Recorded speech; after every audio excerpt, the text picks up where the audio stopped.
بصوا ده القمح بعد ما اتبل ونشف ورحنا وديناه الدشاشة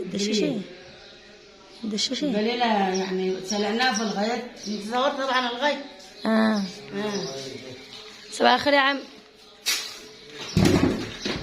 وديناها الدشاشة. غشناه الدش كده بتعملوه بالمنخل الصغير. بتعملوه بالمنخل الصغير. بنشر خالص. لا تعملي بكتير. يعني انتوا كده بتعملوا لنا يبقى انا لا النعم اللي فيه. النعم ده كده بتعمل؟ لا انا ما بعملش. لا ده انا حسيتك بتعمل النعم ده كده مش بيتعمل. امال ده كده هتعملي بوها؟ انا ما فيش حاجه ده مساحه. برمي الدايت. هتلاقي منه نعم كتير. وده كده اللي يتعمل الحرش. ده اللي انا عمله في الطبق.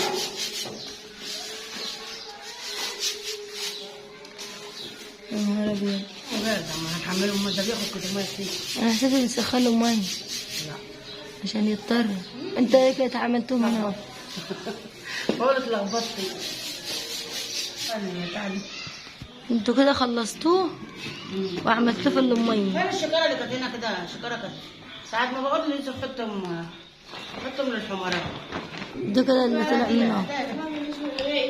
هاتيها. كده بقى انت هتعملهاش بقى مرتعان. كده نحط له اللبن. يعني كده احنا كده ونحطه في الشمس بعد ما يضطر يعني شويه. والعصر بقى نحط له لبن طري. اللبن طري ده اللي هو لبن القربة. لا خده ده. وبعد كده العصر الثاني نحط لبن ياب. يعني النهارده العصر نحط لبن طري ويفضلوا في المواضيع. ويجي تاني العصر تاني اللي هو يوم كامل نحط لبن ياب. لبن يابس. وبعد كده يتقرص على طول. يتقطع على طول يعني. قرصهم بقى فوق العاد بالسمك. ويقعدوا في الشمس كم يوم على كده. 7 ايام كمان.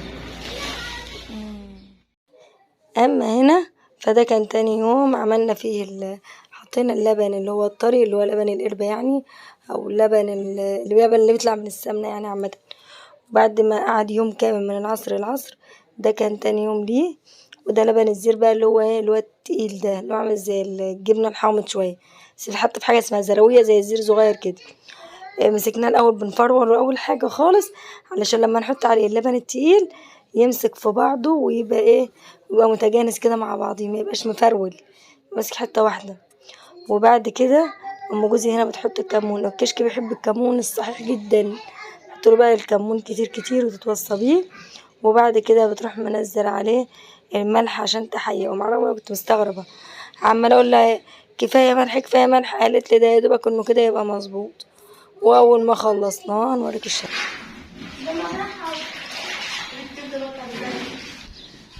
شو انت عاملين كبير يعني؟ ما بيخس والله. ما بيخس. في بعضي. انا عشان لسه عادي. عشان لسه عادي. ايوه انا كنت نصحى يعني هذه لسه عجيب.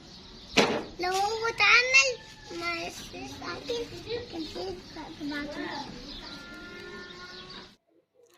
وانا يا اختي الجو كان اصفر، قلت بقى اما الحق اقطع عليه شويه مع ام جوزي عشان تخلص وتنزل قبل ما يطلع الترابه ولا حاجه. والكشك قالت يومين كده وانا هبقى اغطي من قاعد اسبوع كامل في الشمس. يعني هي كده مش هتلمه بقى غير يوم زي يوم ما صورت كده باذن الله، عشان بيقعد من السنه للسنه. بكام؟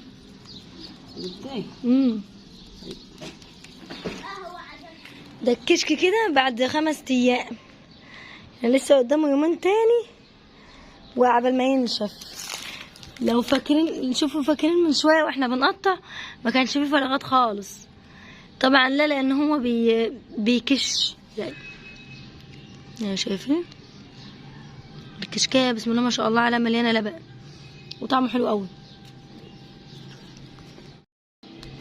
وكده بقى انا كنت معاكم من على السطح من عند الكشك بتاع ام جوزي. بصوا